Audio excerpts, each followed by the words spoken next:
Yesterday మా ఇంటికి ఒక గెస్ట్ వచ్చారండి.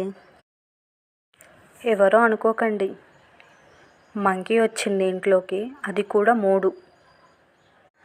నేనేమో మా ఆయనకు ఫుడ్ చేస్తున్నాను ఈవినింగ్ టైంలో.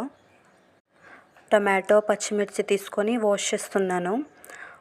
అదేమో గుమ్మం ముందు వచ్చేసినాయి 2. ఇంకొకటేమో బయట సరౌండింగ్స్ చూస్తున్నాయి నీట్గా పెట్టుకున్నారా లేదా అనేసి. అవి ఫుడ్ కోసమే వచ్చాయని నాకు అర్థమైంది. దానిలో చూసే నేనైతే గట్టిగా అరిచాను. మా పాప కూడా గట్టిగా అరిచింది. మా ఆయన పడుకునోడు లేచి తనని కొట్టడానికి వెళ్తున్నాడు. అవేమో పైకి వస్తున్నాయి కొరకడానికి. నేను టమాటా పండ్ల కోసం నీళ్ళ కోసం వచ్చి అనేసి నేను 4 టమాటాలు ఇసిరి కొట్టేశాను దానిలకు. కానీ అది తీసుకోలేదు. గట్టిగా ఇట్లా కొరికేటట్టు చూసేసి వెళ్ళిపోయింది.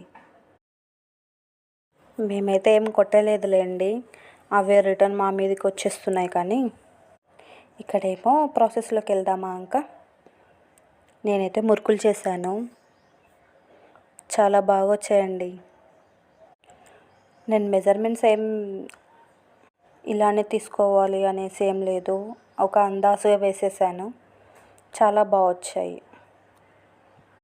బియ్యం పిండి జల్లించుకొని దాంట్లో కారం, ఉప్పు, పసుపు, నువ్వులు అవి వేసేసి వాటర్ వేసేసి కొంచెం వేడి నూనె వేసేసి మంచిగా కలుపుకొని మెత్తగా అయ్యేంత వరకు సాఫ్ట్గా అవ్వాలి. తర్వాత మురుకులతో మేకర్తో వేసుకుంటే చాలు, చాలా టేస్ట్గా ఉన్నాయి.